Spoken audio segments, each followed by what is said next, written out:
यो मन हो के? मन एउटा शान्त ताल हो। त्यसमा एउटा ढुङ्गा हाल्यो त त्यसमा तरङ्ग उत्पन्न हुन्छ, लहर उत्पन्न हुन्छ। त्यस्तै तपाईँले आफ्नो शान्त मनमा यदि गलत व्यक्तिको विचार हालिदियो त सम्झनुहोस् तपाईँमा गलत विचारहरू उत्पन्न हुन सक्छ। रिसलाई हालिदियो त रिस रूपी तरङ्ग उत्पन्न हुन्छ, तपाईँ दुखी हुन्छ। अगर बिमारको सोच ल्यायो त तरङ्ग त्यस्तो तरङ्ग फैलिन्छ कि तपाईँ बिमार हुन सुरु हुन्छ। त्यो शान्त मनमा राम्रो चिजको ढुङ्गा हाल्नुहोस्, राम्रो तरङ्ग उत्पन्न गर्नुहोस् र स्वस्थ हुनुहोस्, सुखी हुनुहोस्। धेरै अध्ययन गरिसकेँ म। चञ्चल हि मनः कृष्ण प्रेमार्थी बलबद्ध दृढम तस्यहम निग्रह मन्ने वायु इव सुदुष्क्रम।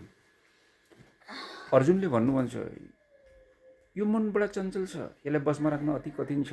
यो परमार्थी उत्तेजित छ, राम्रो चिज देख्ने हुन आफ्नो बनाउन चाहन्छ। चाहे महिला होस्, पुरुष होस्, धन होस्, राम्रो घर होस्, गाडी, सब चिज आफ्नो बनाउन चाहन्छ।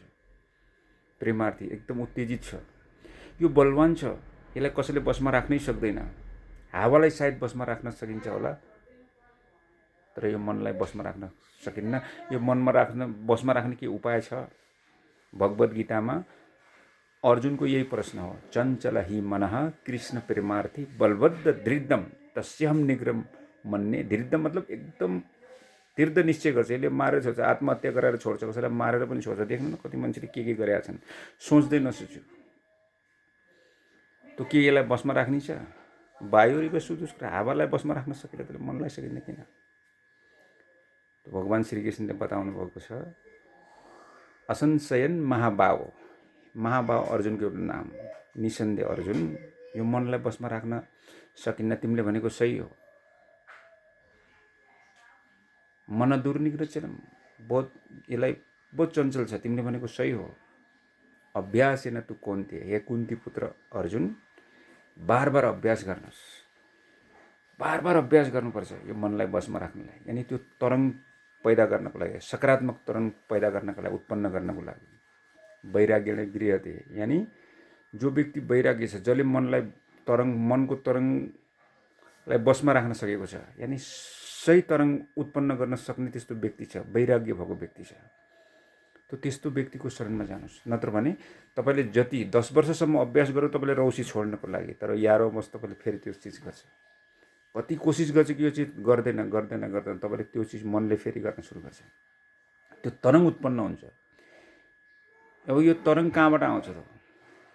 त्यो शान्त तालमा ढुङ्गा कहाँबाट हाल्छ त तपाईँले? यानि आँखाले तपाईँले देख्यो सुन्दर स्त्री, सुन्दर पुरुष, सुन्दर हरेक चिज देख्यो, त अब यो आँखाको माध्यमबाट त्यो तरङ्ग उत्पन्न हुन्छ। यानि तपाईँको शान्त मनमा हलचल हुन सुरु गर्छ, भाइब्रेसन हुन सुरु गर्छ।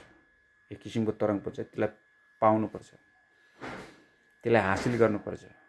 त्यो गलत तरिकाले हासिल गर्ने कोसिस नगर्नु।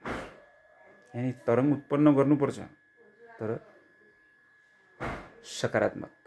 दुईटै चिज छ संसारमा, एउटा राम्रो छ, एउटा नराम्रो। अगर नराम्रो चिज रूपी ढुङ्गाले तपाईँले हालेर त्यो तालमा नराम्रो रूपी ढुङ्गा हालिदियो त नराम्रो तरङ्ग उत्पन्न हुन्छ।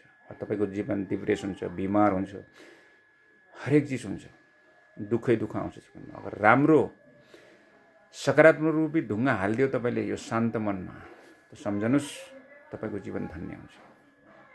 जय सियाराम। सकारात्मक रूपी ढुङ्गा हाल्नुहोस् त्यो मन रूपी तालमा, और सकारात्मक तरङ्ग उत्पन्न गर्नुहोस्। जय सियाराम।